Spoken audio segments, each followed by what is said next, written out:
ಬಹಳ ಜನ ಶನಿ ಅಂತಂದರೆ ಹೆದರ್ಕೋತಾರೆ. ಅವನು ಹೆದರಬೇಕಾದಂಥ ವಸ್ತು ಅಲ್ಲ, ಅವನು ಭಯಾನಕ ಅಲ್ಲ. ಅದು ಎಲ್ಲ ಗ್ರಹಗಳು ಕೂಡ ವಿಪರೀತ ಸ್ಥಿತಿಯಲ್ಲಿದ್ದಾಗ ನಮಗೆ ತೊಂದರೆ ಕೊಡ್ಬೋದು. ತೊಂದರೆ ಕೊಡುವುದಿಲ್ಲ, ಗ್ರಹಗಳು ತೊಂದರೆ ಕೊಡುವುದಿಲ್ಲ. ಶನಿ ತೊಂದರೆ ಕೊಡುವುದಿಲ್ಲ, ರಾಹುಕೇತುಗಳು ತೊಂದರೆ ಕೊಡುವುದಿಲ್ಲ, ಕುಜ ತೊಂದರೆ ಕೊಡುವುದಿಲ್ಲ. ಯಾವ ಗ್ರಹಗಳು ನಮಗೆ ತೊಂದರೆ ಕೊಡುವುದಿಲ್ಲ. ಗ್ರಹಗಳ ಕಾಟ ಅನ್ನತಕ್ಕಂಥ ಶಬ್ದವೇ ಅಸಂಗತ. ಮತ್ತೆ ನಾವು ಮಾಡಿದ್ದನ್ನೇ ನಾವು ಅನುಭವಿಸೋದು. ನಮಗೆ ನಮ್ಮದೇ ಕಾಟ, ಇನ್ನೊಬ್ಬರ ಕಾಟ ನಮಗೆ ಬರೋದೇ ಇಲ್ಲ. ನಮಗೆ ನಮ್ಮ ಕಾಟ ನಾವು ಹಿಂದೆ ಮಾಡಿದ್ದನ್ನು ಈ ಭಾಗ ಪಡಿತೇವೆ. ಗ್ರಹಗಳು ಏನು ಮಾಡ್ತವೆ ಹಾಗಾದರೆ ಅಂದರೆ ದೇ ಇಂಡಿಕೇಟ್ ಅಷ್ಟೇ. ನಿನಗೆ ಕಾಟ ಬರುವ ಕಾಲ ಸನ್ನಿಹಿತವಾಗಿದೆ ಅಂತ ಸೂಚನೆ ಕೊಡ್ತಾರೆ. ಅದರಿಂದ ಅವರು ಹೆಲ್ಪ್ ಮಾಡುವವರು ಹೊರತು ಕಾಟ ಕೊಡುವವರಲ್ಲ. ನಾವು ಮಾಡಿದ್ದು ಅನುಭವಿಸಬೇಕಾದಂತಹ ಕಾಲ ಸನ್ನಿಹಿತವಾಗಿದೆ, ಪಕ್ವವಾಗಿದೆ ಅನ್ನುವುದನ್ನು ಸೂಚನೆ ಮಾಡ್ತಾರೆ ಆ ಗ್ರಹಗಳು.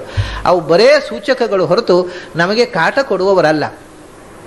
ಅವರಿಂದ ಸೂಚನೆ ಬಂತಲ್ಲ, ಆ ಕೃತಜ್ಞತೆಗೋಸ್ಕರ ಗ್ರಹಗಳನ್ನು ಪ್ರಾರ್ಥನೆ ಮಾಡಿ ಗ್ರಹಾಂತರ್ಗತನಾಗಿರತಕ್ಕ ಭಗವಂತನನ್ನು ಆರಾಧನೆ ಮಾಡ್ತೇವೆ. ಯಾಕೆಂದರೆ ಸೂಚನೆ ಕೊಟ್ಟು ಆ ಸೂಚನೆಯಿಂದ ನಾನು ಮಾಡಿದ ಪಾತಕ ಕಮ್ಮಿ ಆಗುವಂತೆ ಅನುಗ್ರಹ ಮಾಡುವ, ಆ ದೋಷ ಪರಿಹಾರ ಮಾಡುವಂಥ ದೇವರಿಗೋಸ್ಕರ. ಅದಕ್ಕೋಸ್ಕರ ನವಗ್ರಹ ಪೂಜೆ, ನವಗ್ರಹ ಹೋಮ, ನವಗ್ರಹ ಅಂತರ್ಗತನಾಗಿರತಕ್ಕಂಥ ಭಗವಂತನ ಆರಾಧನೆ ಮಾಡ್ತೇವೆ.